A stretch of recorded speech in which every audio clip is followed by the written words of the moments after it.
नमस्कार, आपका स्वागत है भारत होम्योपैथी के यूट्यूब चैनल पर। और आज इस वीडियो में हम बात करेंगे ARDS के बारे में। ARDS क्या होता है? ARDS यानी एक्यूट रेस्पिरेटरी डिस्ट्रेस सिंड्रोम क्या है, इसके साथ ही ये जानेंगे इसके क्या लक्षण दिखाई देते हैं जब ये किसी व्यक्ति को होता है, किन कारणों की वजह से ये डेवलप होता है बॉडी में, और इसके ट्रीटमेंट की बात करेंगे। तो सबसे पहले ARDS यानी एक्यूट रेस्पिरेटरी डिस्ट्रेस सिंड्रोम से आप समझ गए होंगे ये रेस्पिरेटरी सिस्टम से रिलेटेड कोई प्रॉब्लम है। एक्यूट यानी अचानक से आने वाली, रेस्पिरेटरी यानी रेस्पिरेटरी सिस्टम, डिस्ट्रेस यानी उस पर जब स्ट्रेस आता है तो उससे जुड़ी हुई समस्या है। एक्यूट रेस्पिरेटरी डिस्ट्रेस सिंड्रोम को कुछ और नामों से भी जाना जाता है, जैसे एक्यूट लंग इंजरी और शॉक लंग के एयर सैक्स में फ्लूइड रिटेंशन बनने लग जाता है, जिसकी वजह से सांस लेने में तकलीफ महसूस होती है। उसी को ARDS बोला जाता है, यानी एक्यूट रेस्पिरेटरी डिस्ट्रेस सिंड्रोम। अब एयर सैक्स क्या होता है, इसके लिए हमें हमारे रेस्पिरेटरी सिस्टम को समझना होगा। जब हम सांस लेते हैं तो ट्रैकिया यानी जो हमारा विंड पाइप है, एयर पाइप है, उससे हम अपनी सांस को आगे पहुंचाते हैं। फिर ये आगे जाकर दो हिस्सों में डिवाइड हो जाता है, जिसको हम ब्रोंकाई बोलते हैं। अब ब्रोंकाई छोटे छोटे हिस्सों में डिवाइड हो जाते हैं, जिसको हम ब्रोंकोल्स बोलते हैं।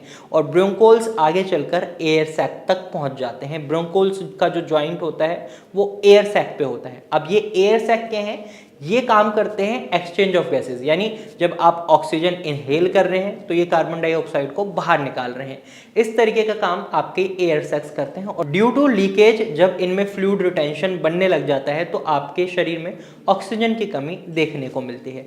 अब एल्वोलाइन में जब फ्लूइड रिटेंशन हो रहा है तो जो उनकी कैपेबिलिटी होती है ऑक्सीजन को स्टोर करने की वो कम हो जाती है, कार्बन डाइऑक्साइड को एक्सहेल करने की वो कम हो जाती है, जिसकी वजह से शरीर में हमें कई कॉम्प्लिकेशंस देखने को मिलती हैं। इसी को ARDS बोला जाता है। अब इसके कारणों की अगर हम बात करें तो मेनली इसके 3 कारण रहते हैं: इंजरी, इन्फ्लेमेशन और इन्फेक्शन। इसके साथ साथ इसके कई और कारण भी होते हैं, जैसे निमोनिया एंड TB का हो जाना, सेप्सिस का हो जाना, बैक्टीरिया का होना। इसके साथ बर्न इंजरी हो सकती है, या फिर टॉक्सिक फ्यूम्स एंड गैसेस के कांटेक्ट में आप आ जाते हैं, फ्लूइड एस्पिरेशन बढ़ जाता है, या ड्रग ओवरडोज। सपोज आप कोई मेडिसिन ले रहे हैं, एलोपैथिक मेडिसिन ले रहे हैं, लंबे समय से चला रहे हैं, तो ये ड्रग ओवरडोज की वजह से भी आपके शरीर में ARDS डेवलप हो सकता है। कई लोगों को अस्थमा या रेस्पिरेटरी सिस्टम से रिलेटेड जो प्रॉब्लम होती है वो एक्सेसिव मेडिसिन खाने की वजह से ही होती है, ड्रग्स ओवरडोज की वजह से होती है। स्मोकिंग या अल्कोहल कंजप्शन की वजह से ARDS हो सकता है, या वेंटिलेटर एसोसिएटेड डिजीज भी इसे बोला जाता है, यानी जब आप बहुत समय से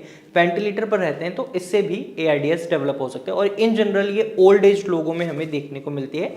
जब वो हॉस्पिटलाइज्ड होते हैं तब पता चलता है कि उन्हें ARDS की प्रॉब्लम बन चुकी है। इसके साथ साथ पेशेंट में बहुत ज़्यादा कंफ्यूजन बनी रहती है, सोचने समझने की शक्ति कम होती है, रैपिड ब्रीथिंग चलती है, बार बार सांस लेना पड़ता है, और शरीर में थकान बनी रहती है। तो ये लक्षण है जो हमें ARDS के समय देखने को मिलते हैं। अब इसको डायग्नोस कैसे करा जाता है ये बता देते हैं। अब इसका एनालिसिस कैसे करा जाता है, तो इसके लिए ABG एनालिसिस करा जाता है आर्टियल ब्लड गैसेस के थ्रू। यहाँ पर आपका PaO2 लेवल देखा जाता है और PaCO2 लेवल देखा जाता है। अगर आपके शरीर में CO2 लेवल बढ़ा हुआ है और AO2 लेवल कम है तो इसका मतलब आप ARDS से सफ़र कर रहे हैं।